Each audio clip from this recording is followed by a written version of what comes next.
इसी कड़ी में अगले 1 घंटे के अंदर हम लोग मध्यकाल का रिवीजन करेंगे। जैसे कल प्राचीन भारत का रिवीजन किए थे तो कुछ कॉन्फिडेंस आया होगा। थोड़ा सा अपने स्तर से भी रिवीजन करते रहिए। हम तो सरकार का नमक खाए हैं, आपका सरदार का नमक खाए हैं तो करेंगे ही, लेकिन साथ में आपका भी कुछ धर्म कर्म बनता है। तो उम्मीद करता हूं कि आप भी थोड़ा अपने स्तर से रिवीजन करते रहिए। बात वहीं से है, हर्ष की मृत्यु से ही है। 647 ईस्वी प्राचीन भारत का अंत होता है और उसके बाद मध्यकाल की शुरुआत होती है। मध्यकाल की शुरुआत में पालकालीन बिहार से ही हमारी परिचर्चा आरंभ होती है। और पालकालीन बिहार में 3 शासक का महत्वपूर्ण तथ्य है जिसे आप याद रखेंगे। एक है पाल वंश का संस्थापक गोपाल। अभी थोड़ी देर पहले भी मैंने कहा था कि इसने बिहार के विशेष संदर्भ में उद्दंतपुरी की नींव रखी थी। उद्दंतपुरी विश्वविद्यालय की नींव रखी थी, जिसे किसी भी स्थिति में आपको भूलना नहीं चाहिए। यह विश्वविद्यालय काफी प्रसिद्ध है और इसका एक प्रसिद्ध छात्र था जिसका नाम था दीपंकर, और जो तिब्बत में जाकर बौद्ध धर्म का प्रचार भी किया। गोपाल लोकतांत्रिक तरीके से चुना जाने वाला, मत्स्य न्याय का नाम नष्ट करने वाला गोपाल महत्वपूर्ण रूप से जाना जाता है। गोपाल के बाद धर्मपाल आपने सुना होगा।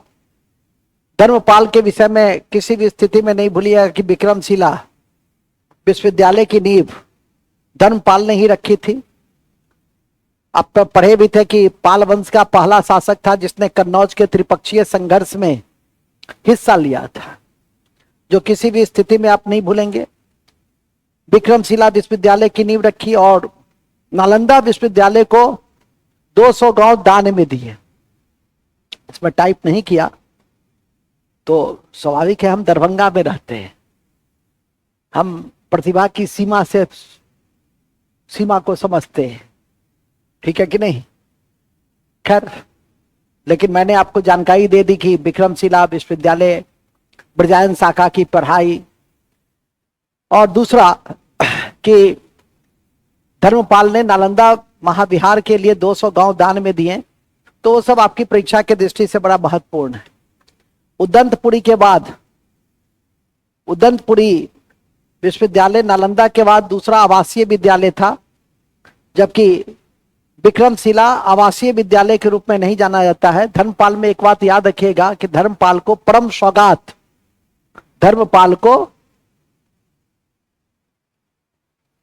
सौगात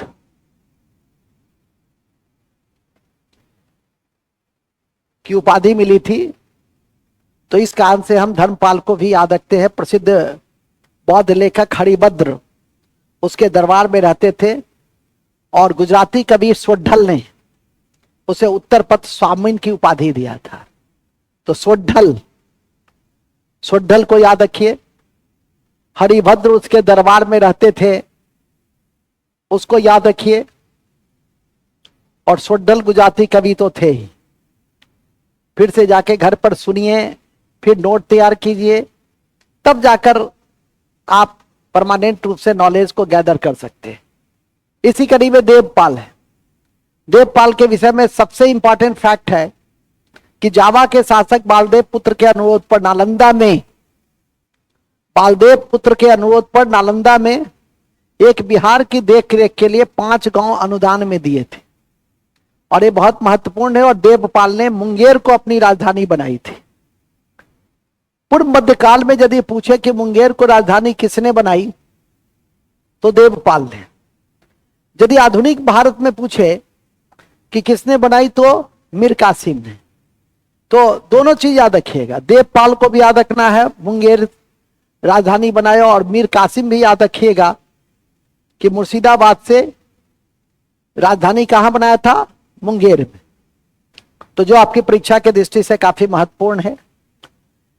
इसके बाद रामपाल का शासन आता है और रामपाल के शासन के दौरान मिथिला में, और जहां जो बीपीएससी का एक फेवरेट चैप्टर भी है, कर्नाटक वंश की नींव पड़ती है।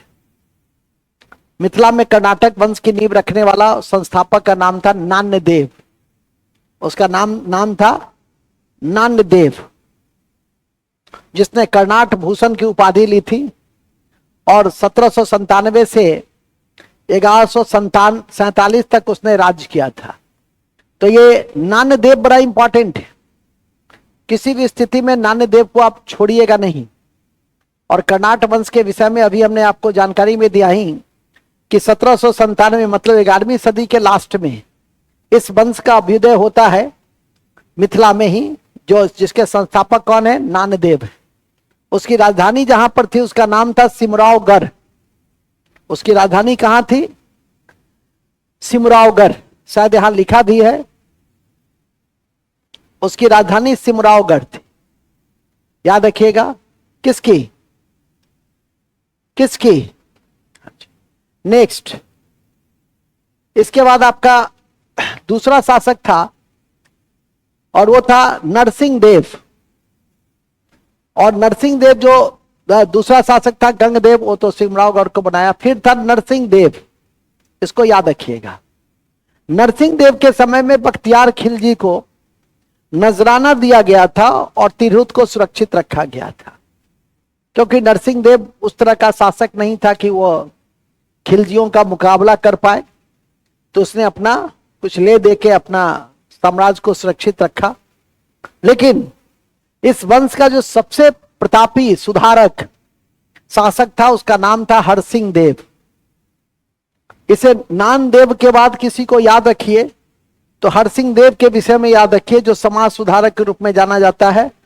और सुधारक के रूप में इसीलिए कि पंजी व्यवस्था को जन्म दिया था मिथिला में मैथिल ब्राह्मणों में। और वह पंजी व्यवस्था पर अब तो खैर मधुबनी में एक जगह था जहां पर सौराठ सभा, जहां पर दूल्हा बिकता था, ठीक है कि नहीं। पहले नहीं बिकता था, पहले आदर्श विवाह होते थे, अच्छे अच्छे पद वाले लोग, विद्वान लोग वहां जाते थे विवाह करने, बजंगी जैसे लोग जाते थे पहले, ठीक है कि नहीं। लेकिन समय बदल गया, अब तो बहुत कम लोग, 2 4 10 लोग 50 लोग 100 लोग जाते हैं। अब केवल रस्म बाकी रह गई, परंपराएं को जीवित रखना है। तो पंजी व्यवस्था का आरंभ हुआ और इन्हीं के समय में गयासुद्दीन तुगलक ने हरि सिंह देव को पराजित किया था। और याद रखिएगा कि हरि सिंह देव बाद में फिर नेपाल चले गए और इस तरह से यह वंश का इतिहास अपने गर्त में चला गया, जो परीक्षा के दृष्टि से मायने रखता है। तो यह याद रखेंगे। नेक्स्ट, इसी कड़ी में आता है गहदवाल वंश। गोविंद चंद्र इंपॉर्टेंट शासक हैं। मुंगेर का ताम्रपत्र महत्वपूर्ण है गोविंद चंद्र का। और तुरसदंड नामक कर की चर्चा उसमें मिलती है। यह कर यहां के किसानों से मिलता था। पूछा जा सकता है कि यह जो कर था किसने लागू किया और किस पे लागू किया। गहदवाल वंश के गोविंद चंद्र ने किस पे लागू किया, किसानों पे लागू किया, जिससे कि हम तुर्कों को रोक सके, तुर्कों से साम्राज्य को सुरक्षित रख सके। याद रखेंगे महत्वपूर्ण में कि बख्तियार खिलजी पाल के और कर्नाट वंश की कड़ी में जो सबसे महत्वपूर्ण नाम है और जो सबसे ज्यादा बार परीक्षा में पूछा गया है वह है बख्तियार खिलजी। और बख्तियार खिलजी के समय में बिहार में तुर्क शासन का युग आरंभ हुआ। नहीं भी लिखिएगा तो मैं भेज ही दूंगा पीडीएफ आपके ग्रुप में, आज भेज दूंगा, थोड़ा याद दिलवा देना। तो बिहार में तुर्क शासन का युग आरंभ होता है, इसे ध्यान रखिएगा। और फिर इसी कड़ी में बख्तियार खिलजी की जो सबसे बड़ी सफलता है, या यूं कहिए कि बख्तियार खिलजी, तुर्क सेनापति बख्तियार खिलजी ने कहां किसका विध्वंस किया था, नालंदा विश्वविद्यालय का विध्वंस किया। अभी हाल में भी यह क्वेश्चन पूछा जाएगा, चूंकि नालंदा महाविहार का उद्घाटन किया गया है तो स्वाभाविक रूप से आप याद रखिए। अभी मैंने कहा भी कि बिहार में जो बख्तियार खिलजी के आक्रमण की चर्चा मिलती है वो एक रचना है जिसका नाम है मिन्हाज। सिराज कल भी पढ़े थे, तब कायते नासरी, ये बड़ी इंपॉर्टेंट किताब है, बीपीएससी ने कई बार पूछा भी है, बीपीएससी ने कई बार इसे पूछा भी है। बख्तियार खिलजी ने इस दोनों विश्वविद्यालय को नष्ट किया। फिर आता है दिल्ली सल्तनत, आरंभ होता है तुर्की शासन की स्थापना, कुतुबुद्दीन ऐबक, लेकिन उसका बिहार से कहीं कोई लेना देना नहीं। हमें यहाँ कुतुबुद्दीन ऐबक तो पढ़ाने नहीं आए हैं। मध्यकाल में बिहार कहाँ है, किससे, किस शासक से जुड़ा है, कैसे जुड़ा है, इसको बताने आए हैं। और इसी कड़ी में इल्तुतमिश गद्दी पे बैठता है और उसका जो पहला बिहार का जो गवर्नर बनता है उसका नाम है मलिक जानी। उसका क्या नाम है? मलिक जानी। याद रखिएगा, वहां पे लिख लीजिए, इल्तुतमिश इल्तुतमिश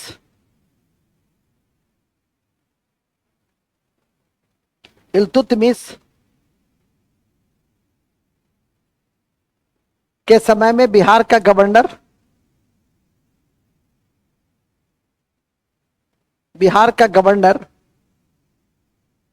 इल्तुतमिश के समय में बिहार का गवर्नर,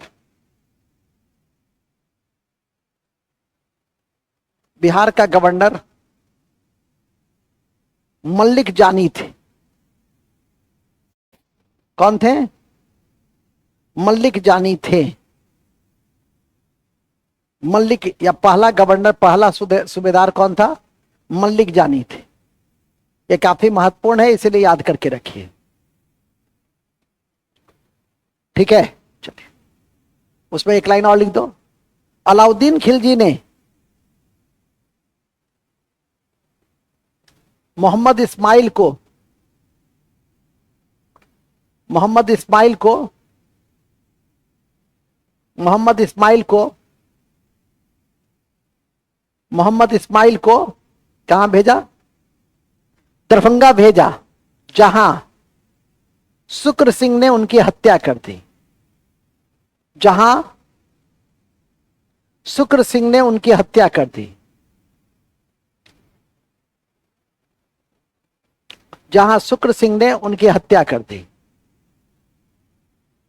या हत्या कर दी या हरा दिया, कोई बात नहीं, हरा दिया, हत्या कर दी, कोई खास फर्क नहीं पड़ता। अच्छा, कवि विद्यापति किस मिथिला शासक के दरबार में रहते थे? हरि सिंह के दरबार में नहीं रहते थे, शिव सिंह के दरबार में थे। कॉपी के ऊपर में लिख लो, प्रसिद्ध विद्यापति, प्रसिद्ध कवि विद्यापति शिव सिंह के दरबार में रहते थे। कॉपी के ऊपर में लिख लेना, कर्नाट वंश से ही संबंधित थे। चलिए, लेकिन जो सबसे इंपॉर्टेंट है वह है खिलजी के बाद तुगलक वंश। और तुगलक वंश के समय में ही बिहार को मिलाया गया, तो लिख देंगे तुगलक वंश के समय बिहार को मिलाया गया, बिहार को मिलाया गया, बिहार को मिलाया गया और राजधानी बिहार शरीफ बनाया, और राजधानी बिहार शरीफ बनाया, राजधानी बिहार शरीफ बनाया। राजधानी कहां बनाया? बिहार शरीफ बनाया।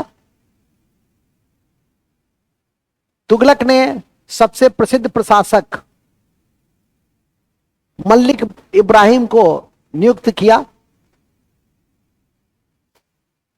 तुगलक ने सबसे प्रसिद्ध प्रशासक मलिक इब्राहिम को नियुक्त किया। मलिक इब्राहिम को नियुक्त किया।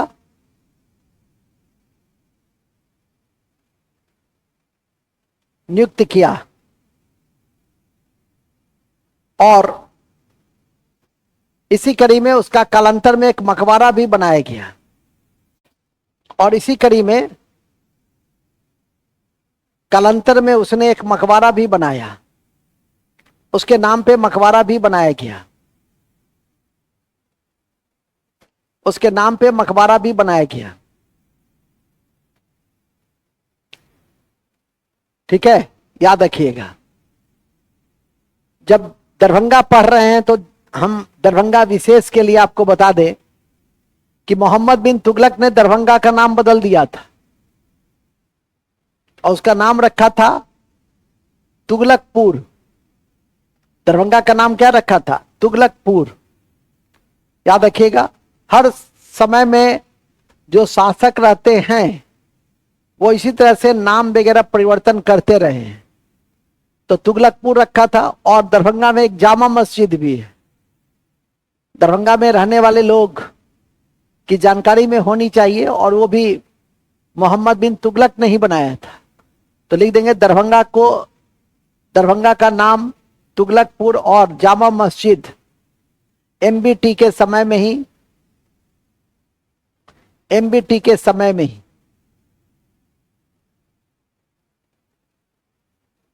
मोहम्मद बिन तुगलक के समय में ही स्थापित हुआ।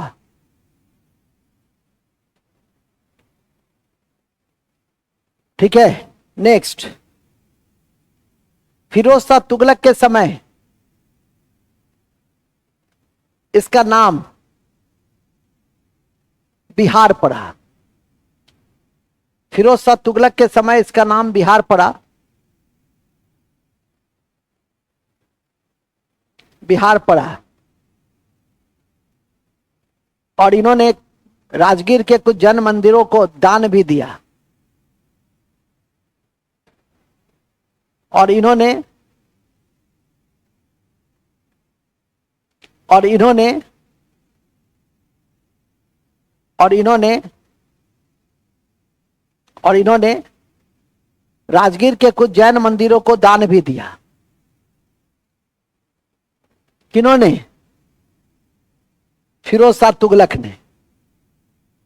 ठीक है, फिरोज शाह तुगलक ने,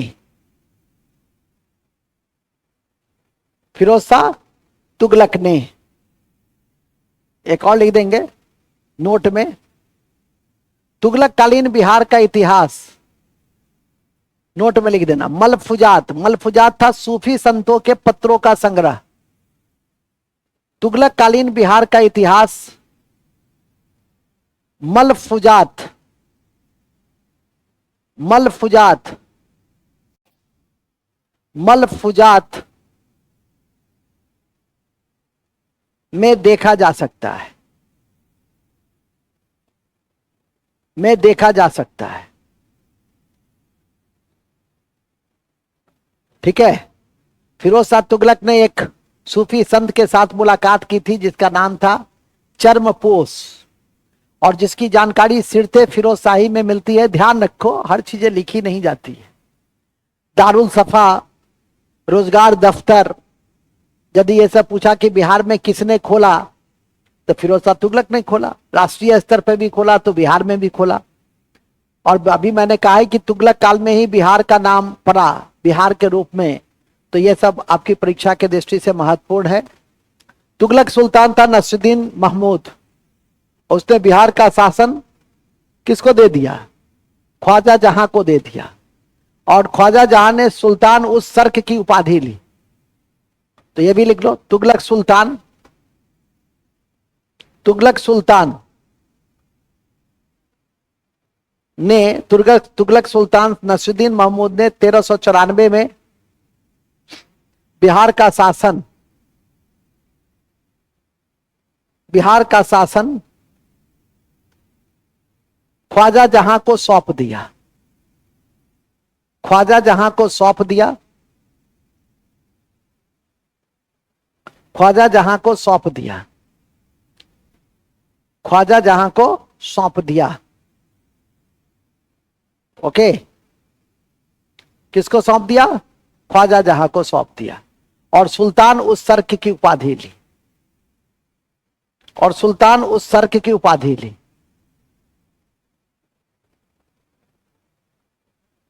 चलिए, यह तुगलक कालीन बिहार था। तुगलक के बाद आता है, सैयद के समय कोई ऐसा डेवलपमेंट हुआ नहीं। अब आता है लोधी वंश। और लोधी वंश का जो सबसे बड़ा शासक था, महान शासक था, उसका नाम था सिकंदर लोधी। उसका क्या नाम था? सिकंदर लोधी, जो गुलरुखी नाम से कविता लिखा करता था। और सिकंदर लोदी के समय में हुसैन शाह सरकी, जो जौनपुर का, जो ये बिहार बाद में जौनपुर का हिस्सा हो गया, ये बिहार बाद में जौनपुर का हिस्सा हो गया, जिसको पूर्व का सिराज कहते हैं। और इसने हुसैन शाह सरकी को पराजित किया था। और तब बिहार में सिकंदर लोदी ने दरिया खान नुहानी को नियुक्त किया था। तो लिखेंगे लोदी वंश के समय में, लोदी वंश के समय में, लोदी वंश के समय में सिकंदर लोदी ने, सिकंदर लोदी ने, लोदी वंश के समय में सिकंदर लोदी ने जब हुसैन शाह सरकी को पराजित किया, हुसैन शाह सरकी को पराजित किया, तो दरिया खान नुहानी को बिहार में नियुक्त किया। तो दरिया खान नुहानी को बिहार में नियुक्त किया। दरिया खान नुहानी को बिहार में नियुक्त किया। दरिया खान नुहानी को बिहार में नियुक्त किया।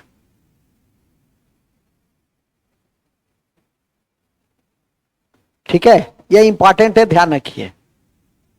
पानीपत के प्रथम युद्ध के बाद,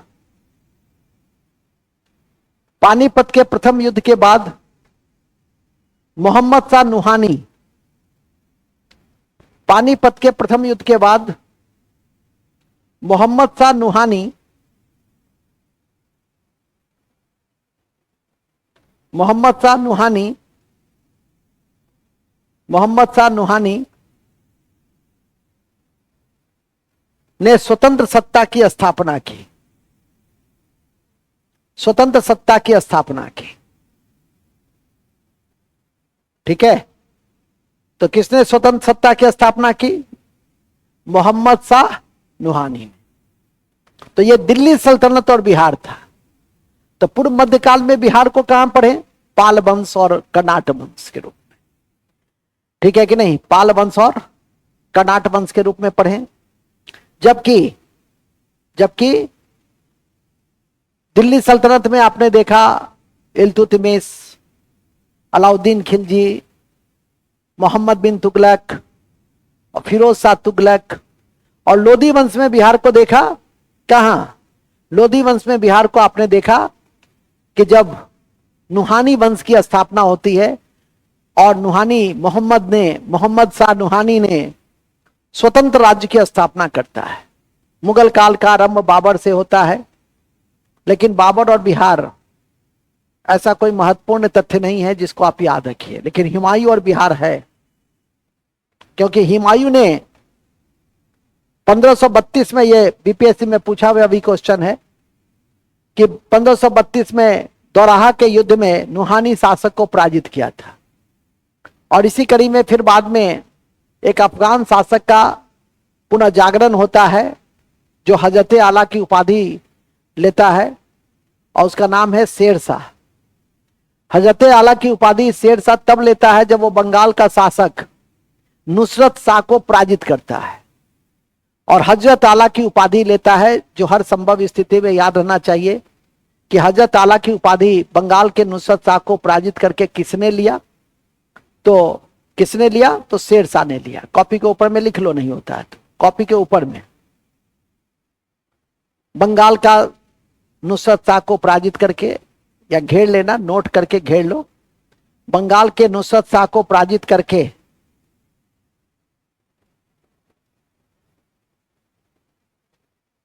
पराजित करके पराजित करके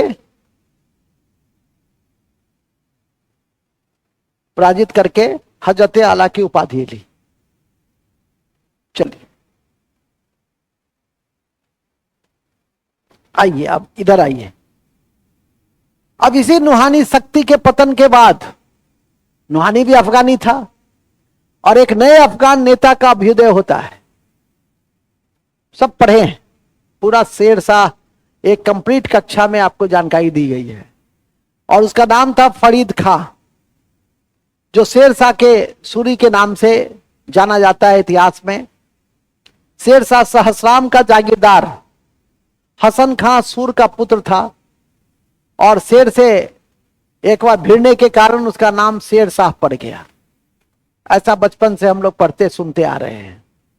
सूरजगढ़ा की लड़ाई एक इंपॉर्टेंट लड़ाई है शेरशाह का 1536 ईस्वी में, जब शेरशाह ने बंगाल की सेना को पराजित किया और पूर्वी भारत में अपनी स्थिति सुदृढ़ की। तो इस सूरजगढ़ा की लड़ाई को नहीं भूलिएगा, आपके कॉपी में लिखा हुआ है 1536। लेकिन शेरशाह को देखो दोराहा हुआ 1532 में। कभी कभी 4 युद्ध भी देता है और अवरोही आरोही क्रम में आपको डिसेंडिंग असेंडिंग ऑर्डर में चुनने के लिए कहता है। याद रखिए, सूरजगढ़ा के बाद जो सबसे महत्वपूर्ण लड़ाई है वो चौसा की लड़ाई है।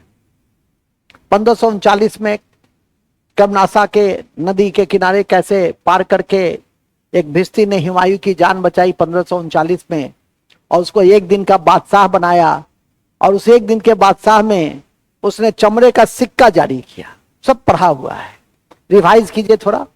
1540 में बिलग्राम या कन्नौज की लड़ाई हुई और हुमायूं को निर्णायक रूप से पराजित किया और दिल्ली का स्वयं को दिल्ली का सुल्तान घोषित किया। किसने?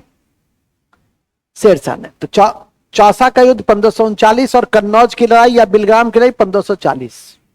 याद रखिएगा कि अब्दुल्ला की एक रचना है जो परीक्षा में पूछी जा सकती है और उसका नाम है तारीखे दाऊदी। अब्दुल्ला की एक रचना है जिसका नाम है तारीखे दाऊदी। अब्दुल्ला की एक रचना है जिसका नाम है तारीखे दाऊदी। इसके अनुसार शेरशाह ने पटना में एक दुर्ग बनाया था। पटना में एक दुर्ग बनाया था और इसको राजधानी बनाया था। पटना को प्रांतीय राजधानी बनाने का श्रेय किसको जाता है? और उस दिन से पटना के रूप में हम लोग जानते हैं। पाटलिपुत्र मौर्य काल में, पटना मध्यकाल में शेरशाह सूरी ने ही इसका नामकरण किया था और जो याद रखिएगा। लेकिन शेरशाह का शासन में जो सबसे इंपॉर्टेंट है, अभी भी किसी से मैं पूछ रहा था कि उसके स्थापत्य की भौगोलिक विशेषता तालाब के बीच में है। सहस्राम का अष्टभुज है, वो तो उसका आर्किटेक्चरल फीचर है। भौगोलिक क्या है? तालाब के बीच में, नदी के बीच में होता तो कहते नदी के बीच में है, सागर महासागर के बीच में होता तो कहते सागर महासागर, लेकिन है किसके बीच? तालाब के बीच में। तो सहस्राम का मकबरा, शेरशाह का मकबरा जो स्वयं शेरशाह सूरी ने ही अपने जीवन काल में बनाया था, उसे आप परीक्षा के दृष्टि से याद रखिएगा। हम यहाँ पुराना किला, रोहतासगढ़ का दुर्ग, इन सब के लिए यहाँ पे नहीं आए। हम सिर्फ जो बिहार के कॉन्टेक्स्ट में जानना है उसके विषय में मैं आपको जानकारी दे रहा हूं। और इस कड़ी में एक इसका जब पतन हुआ तो एक महत्वपूर्ण अफगान सरदार था जिसका नाम था दाऊद खां, और जिसको पराजित किया था अकबर ने। 1580 में बिहार को मिला लिया गया और एक सूबा के रूप में इसलिए पूछा भी जाता है कि किस मुगल बादशाह के समय में बिहार एक सूबा के रूप में डेवलप हुआ। बंगाल बिहार 1576 अकबर का महत्वपूर्ण आक्रमण, लेकिन सूबा के रूप में कन्वर्सन हुआ 1580 में और मान सिंह को थोड़े दिनों के लिए बिहार का सूबेदार बनाया गया और इसकी राजधानी बनाया गया रोहतास को। और यह स्थिति रोहतास और यह स्थिति औरंगजेब के शासनकाल तक बनी रही। ध्यान रखिएगा, 2 महत्वपूर्ण बातें हैं। अकबर के बाद आता है जहांगीर, राजकुमार परवेज, बिहार का सूबेदार। ठीक है कि बात, ठीक है कि नहीं? तो इसके बाद यह परंपरा चलने लगी कि पटना को हम एक राजकुमार के हवाले कर दें और इस तरह से यह परंपरा आगे बढ़ने लगी। फिर आता है एक राजकुमार थे अजीम, एक राजकुमार थे अजीम, और अजीम ने पटना को अजीमाबाद के रूप में विकसित किया, इसका पुनर्निर्माण किया जो परीक्षा के दृष्टि से बड़ा महत्वपूर्ण है। अजीमाबाद अभी भी पटना का कोई मोहल्ला भी है।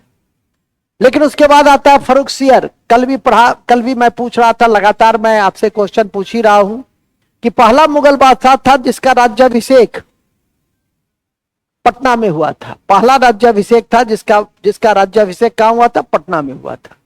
तो यह है आपका पूरा मुगल काल का, यह है आपका पूरा मुगल काल और बिहार। नोट के दृष्टि से पटना के समीप एक मनेर काफी प्रसिद्ध है। मखदूम शाह दौलत का यहाँ मकबरा है, जो मुगल स्थापत्य का सबसे उत्कृष्ट उदाहरण है। वहां नोट में लिख दो, पटना के समीप मनेर में, पटना के समीप मनेर में पटना के समीप मनेर में मखदूम शाह दौलत,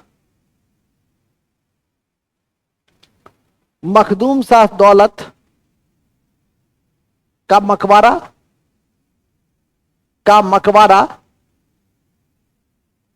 मकबरा सबसे प्रसिद्ध मकबरा में से एक है, या सबसे उत्कृष्ट मकबरा है, सबसे उत्कृष्ट मकबरा है।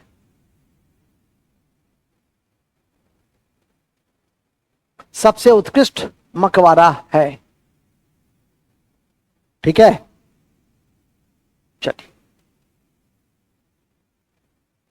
ओके। ऑलरेडी हम लोग मध्यकाल में सूफी संत और सिख के विषय में सारी जानकारी ले चुके हैं, और इसी कड़ी में ये ताज फकी को याद रखिएगा, क्योंकि बिहार में समन्वित परंपरा, समन्वित संस्कृति के अभ्युदय में ऐसे सूफी संतों का महत्वपूर्ण योगदान है। बिहार की सोसाइटी एक टॉलरेटिव सोसाइटी है। बिहार की सोसाइटी कई राज्यों की तरह एग्रेसिव नहीं है। यहाँ विभिन्न धर्म रहे हैं, शुरू से ही रहे हैं, जैन, बौद्ध, सनातन धर्म, सिख धर्म, इस्लाम का जो एक उदारवादी शाखा है सूफी, उसका भी पुष्प पल्लवन हुआ। तो इस कारण से बिहार की जो मिट्टी है वो एक टॉलरेटिव मिट्टी के, लेकिन यहाँ सबसे इंपॉर्टेंट जो सूफी सिलसिला था वो फिरदौसी सिलसिला था। कल पढ़े भी हैं, पिछले दिन भी उसके विषय में, मनेरी के विषय में आपको जानकारी दी है, ठीक है कि नहीं। और फिरदौसी सिलसिला का सबसे इंपॉर्टेंट था याह्या बिन मनेरी, और उसका जो दरगाह है वो बिहार शरीफ में है। तो ये बिहार शरीफ भी परीक्षा के दृष्टि से काफी महत्वपूर्ण है। और बिहार शरीफ में ये जो मनेरी का मकबरा, इसके अलावा एक संत थे दरिया साहब, और उनके अनुयायियों के द्वारा बाद में दरियापंथी आंदोलन चलाया गया। मतलब जो उनके अनुयायी हो गए वो दरियापंथी कहलाए। जैसे कबीर, तो कबीर का जो अनुयायी हो गया क्या कहलाया? कबीर पंथी। दरिया साहब का जो अनुयायी हुआ वो दरियापंथी हो गया। तो इस तरह से मुगल काल में इसके इतिहास को आपको जानने और समझने का मौका मिलता है। परवर्ती मुगल काल में स्थापत्य के दृष्टि से पटना सिटी में हैबत जंग का मकबरा को थोड़ा सा ध्यान रख सकते हैं, ठीक है कि नहीं, जिसका निर्माण 1748 में हुआ, जो अपने सुंदर जालियों के लिए जाना जाता है। 10वें सिख गुरु का सीधा संबंध, हालांकि उसके पहले गुरु तेग बहादुर बिहार में सासाराम, पटना और बोध गया का यात्रा किए, लेकिन जो सिख धर्म है उसका जो 10वां गुरु था, 10वां गुरु जो थे गुरु गोविंद सिंह, उनका जन्म 26 दिसंबर, ये एकदम याद रखिएगा कि 26 दिसंबर 1666 को हुआ, और 1699 में उन्होंने खालसा पंथ की नींव रखी थी। 1699 में उन्होंने खालसा पंथ की नींव रखी थी, और सारी बातचीत आपकी जानकारी में है ही। इस समय ये एक ऐसा समय था 17वीं सदी कि बिहार में एक व्यापार पनप रहा था, और उस व्यापार का नाम था सोरा। बिहार में 2 व्यापार काफी प्रसिद्ध रहा है, चर्चित रहा है, सोरा और अफीम।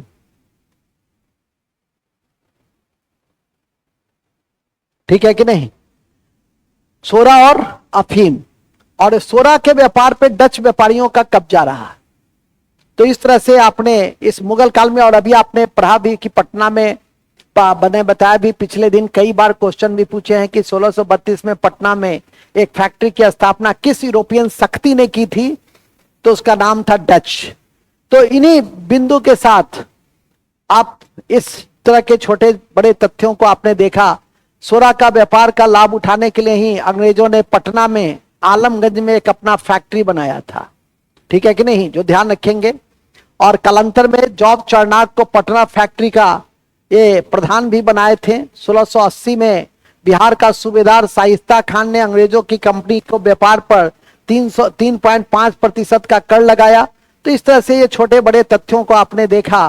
कुल मिलाकर जो मध्यकाल का बिहार है, अब तो जो भी शुरू होगा वो 1757 के बाद, हालांकि यूरोपियन कंपनी के समय से ही हम आधुनिक बिहार की के विषय में बहुत सारी जानकारी आपको पूर्व की कक्षा में दिए हैं।